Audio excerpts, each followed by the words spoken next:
আসসালামু আলাইকুম। সংবাদে আপনাদের সবাইকে স্বাগতম জানাচ্ছি আমি নুসরাত। শুরুতেই সংবাদ শিরোনাম। ফিলিস্তিনিদের রক্তে ভেজা যিশুর শহর বেথলেহেমে ২ বছর পর বড়দিন উদযাপন। ডেমোক্রেটদের উগ্র বামপন্থী আখ্যা দিয়ে বড়দিনের আগে ট্রাম্পের বার্তা। ইসরায়েলের বিরুদ্ধে গণহত্যা মামলায় দক্ষিণ আফ্রিকার সঙ্গে যোগ দিল বেলজিয়াম। লেবানন, সিরিয়া, গাজা, ইয়েমেমে সামরিক অভিযান চলবে, হুঁশিয়ারি ইসরায়েলের। দর্শক, এতক্ষণ শুনছিলেন সংবাদ শিরোনাম। এখন বিস্তারিত। আপনি যদি ইসরায়েলের ধ্বংস চেয়ে থাকেন তাহলে চ্যানেলটি সাবস্ক্রাইব করে দিবেন এবং ভিডিওতে লাইক করে আপনার মূল্যবান মতামত কমেন্টে লিখে জানিয়ে দিবেন। এখন বিস্তারিত। গাজায় ইসরায়েলি আগ্রাসনের প্রতিবাদে ফিলিস্তিনিদের সঙ্গে সংহতি প্রকাশের জন্য যিশুর জন্মের শহর বেথলেহেমে গত ২ বছর ২০২৩-২০২৪ বড়দিন উদযাপন স্থগিত করা হয়েছিল। গাজা যুদ্ধের সময় ইসরায়েল বেথলেহেম সহ অধিকৃত পশ্চিম তীরে বর্বর আক্রমণ বাড়িয়ে দেয় এবং গত ২ বছরে ১,০০০ জনেরও বেশি ফিলিস্তিনিকে হত্যা করে। অঞ্চল জুড়ে কয়েকটি গির্জাতেও হামলা চালায় দখলদার বাহিনী। এই হত্যাযজ্ঞের মাঝে আয়োজনের পরিবর্তে খ্রিস্টান গির্জাগুলোতে ছিল শোকের নীরব ছায়া। তবে সাম্প্রতিক ভঙ্গুর যুদ্ধবিরতির প্রেক্ষাপটে ২ বছর পর ফিলিস্তিনিদের কষ্টের মাঝে কিছুটা আনন্দ নিয়ে বেথলেহেমে ফিরে এসেছে বড়দিন। বেথলেহেম শহরের কেন্দ্রস্থলে অবস্থিত ম্যাঙ্গার স্কোয়ার এবং এর চারপাশের সরু গলিপথগুলো ঢোল এবং পিতলের শব্দে ভরে উঠেছে। স্কাউট দলগুলো তাদের অত্যাধুনিক ইউনিফর্ম পরে মিছিল করেছে। তারা ক্রিসমাস ক্যারল এবং ঐতিহ্যবাহী ফিলিস্তিনি সঙ্গীত পরিবেশন করেন, যা ক্রিসমাস উদযাপনকে তাদের নিজস্ব জাতীয় পরিচয়ের সঙ্গে একত্রিত করে।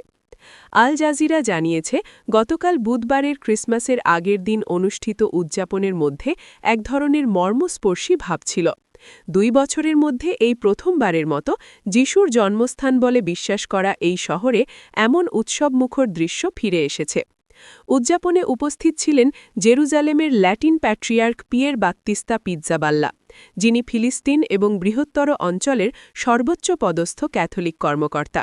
তিনি বলেন, এই বেথলেহেমে, যেখান থেকে আমি কেবল বেথলেহেমেই নয় সমগ্র বিশ্বকে ক্রিসমাসের বার্তা পাঠাই, সেখানে আমি আলোর উপস্থিতি লক্ষ্য করেছি। এটি কেবল সূর্যের আলো নয়, বরং আপনার সুন্দর মুখের আলো। আমরা আলো হওয়ার সিদ্ধান্ত নিয়েছি, আর বেথলেহেমের আলো পৃথিবীর আলো।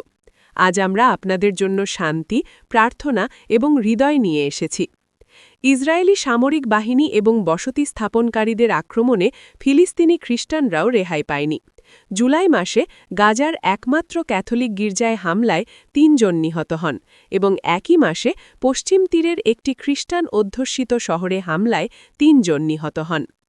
গত অক্টোবরে গাজায় শুরু হওয়া যুদ্ধবিরতি কিছুটা স্বস্তি এনেছে, যদিও ইসরায়েল লঙ্ঘন এবং উপত্যকায় আক্রমণ চালিয়ে যাচ্ছে। নতুন হামলার ফলে শত শত মানুষ নিহত হচ্ছে। ইসরায়েলি দখলদার বাহিনী অধিকৃত পশ্চিম তীরেও আক্রমণ অব্যাহত রেখেছে। আল জাজিরা উল্লেখ করেছে, যদিও ম্যাঙ্গার স্কোয়ারের মেজাজ হালকা হয়ে উঠেছিল উৎসবমুখর পরিবেশে, তবুও যুদ্ধের বাস্তবতা সেখানে অনুপস্থিত ছিল না। এদিনও ইসরায়েলি অভিযান এবং চেকপয়েন্ট অব্যাহত ছিল। উদযাপন শুরু হওয়ার কয়েক ঘণ্টা আগে ইসরায়েলি বাহিনী শহরের নিকটবর্তী ধেইশে এবং আইদার শরণার্থী শিবির থেকে ৩ যুবককে গ্রেপ্তার করে। জেরুজালেমের ল্যাটিন প্যাট্রিয়ার্ক পিয়ের বাত্তিস্তা পিৎজাবাল্লা ফিলিস্তিনিদের দুর্দশার কথা উল্লেখ করেন। তিনি গাজা ভ্রমণের কথা উল্লেখ করে বলেন, গাজায় আমি সম্পূর্ণ ধ্বংস প্রত্যক্ষ করেছি। কিন্তু গাজার ধ্বংসের মাঝেও আমি জীবনের প্রতি এক আবেগ অনুভব করেছি।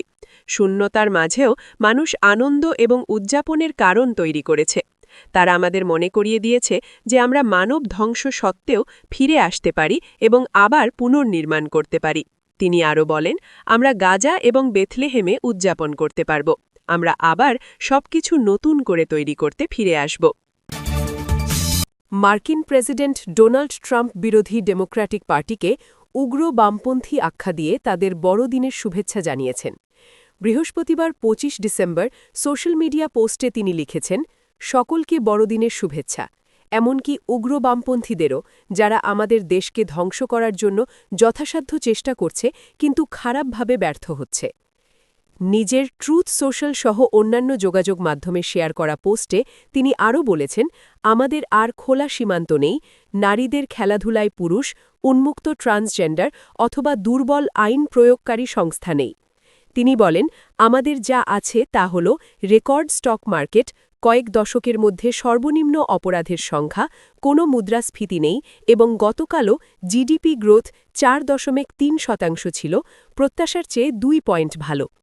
প্রসঙ্গত, ক্রিসমাসের আগের সপ্তাহে ডেমোক্র্যাটরা মার্কিন বিচার বিভাগের বিরুদ্ধে দোষী সাব্যস্ত যৌন অপরাধী জেফ্রি এপস্টাইনের তদন্ত থেকে হাজার হাজার রেকর্ড সংশোধনের অভিযোগ তোলেন। এই অপরাধীর সঙ্গে ডোনাল্ড ট্রাম্প সহ আমেরিকান অনেক নেতারই ছবি সম্প্রতি প্রকাশ পেয়েছে, যাদের মধ্যে ডেমোক্র্যাট প্রেসিডেন্ট বিল ক্লিনটনও রয়েছেন। ফিলিস্তিনের গাজা উপত্যকায় গণহত্যার জন্য ইসরায়েলের বিরুদ্ধে দক্ষিণ আফ্রিকার দায়ের করা মামলায় যুক্ত হয়েছে বেলজিয়াম। মঙ্গলবার ২৩ ডিসেম্বর নেদারল্যান্ডসের হেগে অবস্থিত আন্তর্জাতিক বিচার আদালতে এ সংক্রান্ত ঘোষণাপত্র দাখিল করেছে ব্রাসেলস। জাতিসংঘের সর্বোচ্চ এই আদালত এক বিবৃতিতে জানিয়েছে, বেলজিয়াম আনুষ্ঠানিকভাবে মামলায় যুক্ত হওয়ার ঘোষণাপত্র জমা দিয়েছে। আদালত জানিয়েছে, বেলজিয়ামের এই পদক্ষেপের অর্থ এই নয় যে তারা দক্ষিণ আফ্রিকার সব অভিযোগ সমর্থন করছে। মামলার প্রেক্ষাপটে আন্তর্জাতিক আইনের বিষয়ে নিজেদের ব্যাখ্যা তুলে ধরাই তাদের উদ্দেশ্য। এর আগে Brazil, Colombia, Ireland, Mexico, Spain ও তুরস্ক সহ একাধিক দেশ এই মামলায় যুক্ত হয়েছে। ২০২৩ সালের ডিসেম্বরে দক্ষিণ আফ্রিকা আন্তর্জাতিক বিচার আদালতে এই মামলা দায়ের করে। অভিযোগে বলা হয়, গাজায় ইসরায়েলের আগ্রাসন ১৯৪৮ সালের জাতিসংঘের গণহত্যা প্রতিরোধ ও শাস্তি সংক্রান্ত কনভেনশন লঙ্ঘন করেছে। ২০২৪ সালের জানুয়ারি, মার্চ ও মে মাসে দেওয়া পৃথক আদেশে আন্তর্জাতিক বিচার আদালত ইসরায়েলকে গাজায় গণহত্যামূলক কর্মকাণ্ড প্রতিরোধে সর্বোচ্চ পদক্ষেপ নিতে নির্দেশ দেয়। এর মধ্যে দুর্ভিক্ষ ঠেকাতে জরুরি মানবিক সহায়তা নিশ্চিত করার কথাও বলা হয়। প্রসঙ্গত, বিশ্বের গণহত্যা বিশেষজ্ঞদের শীর্ষস্থানীয় সংগঠন international association of genocide scholars IAGS গত ১ সেপ্টেম্বর গাজা নিয়ে একটি প্রস্তাব পাশ করেছে। এতে বলা হয়েছে, গাজায় ইসরায়েল যে গণহত্যা চালাচ্ছে তা গণহত্যার সকল আইনি মানদণ্ড পূরণ করেছে। আন্তর্জাতিক গণহত্যা বিশেষজ্ঞদের সংগঠনের ৮৬% সদস্যই এই প্রস্তাবের পক্ষে মত দেন। ২০২৩ সালের অক্টোবর থেকে ইসরায়েলি গণহত্যার যুদ্ধ অঞ্চল জুড়ে নিহতের সবশেষ সংখ্যা ৭০,০০০ ছাড়িয়ে গেছে, যাদের বেশিরভাগই নারী ও শিশু। একই সময় ১,৭০,০০০-এর বেশি মানুষ আহত হয়েছে, অনেকেই ধ্বংসস্তূপের নিচে চাপা পড়ে আছেন। মধ্যপ্রাচ্যে শান্তি ফেরাতে আন্তর্জাতিক মহলের নানামুখী কূটনৈতিক তৎপরতা ও মধ্যস্থতা চললেও লেবানন, সিরিয়া, গাজা ও ইয়েমেনে সামরিক অভিযান বন্ধ না করার কঠোর হুঁশিয়ারি দিয়েছে ইসরায়েল। দেশটির প্রতিরক্ষামন্ত্রী ইসরায়েল কাটজ স্পষ্ট ভাষায় জানিয়েছেন, আঞ্চলিক উত্তেজনা কমানোর প্রচেষ্টা সত্ত্বেও এই ৪ অঞ্চলে তাদের সামরিক কার্যক্রম পূর্ণ শক্তিতে চলবে। ইসরায়েলি বিমানবাহিনীর পাইলটদের একটি প্রশিক্ষণ কোর্সের সমাপনী অনুষ্ঠানে দেওয়া বক্তব্যে কাটজ এসব কথা বলেন। ওই অনুষ্ঠানে প্রধানমন্ত্রী বেনিয়ামিন নেতানিয়াহু এবং সেনাপ্রধান এয়াল জামিরও উপস্থিত ছিলেন। প্রতিরক্ষা দপ্তরের এই অবস্থান থেকে এটি স্পষ্ট যে অদূর ভবিষ্যতে মধ্যপ্রাচ্যে সংঘাত থামার কোনো সম্ভাবনা দেখছে না ইহুদিবাদী এই দেশটি।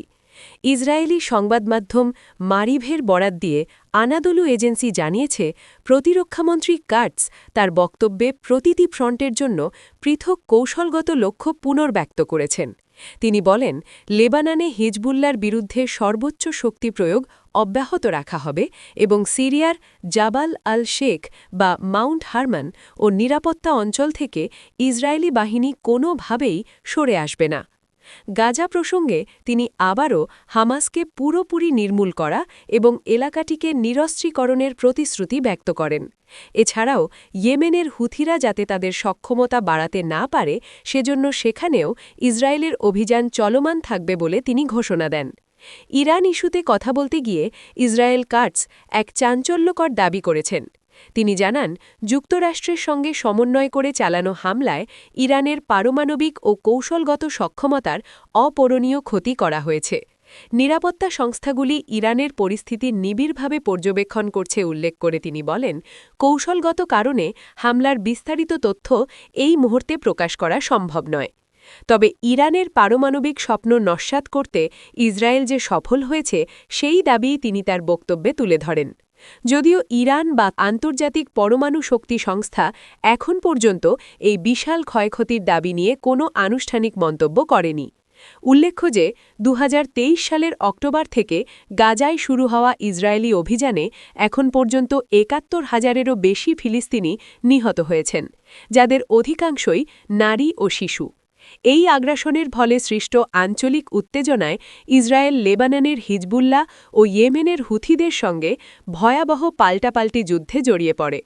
চলতি বছরের মাঝামাঝি সময় ইরানের সঙ্গেও ইসরায়েলের সরাসরি যুদ্ধ শুরু হলেও পরবর্তীতে যুক্তরাষ্ট্রের মধ্যস্থতায় একটি ভঙ্গুর যুদ্ধবিরতি কার্যকর হয়।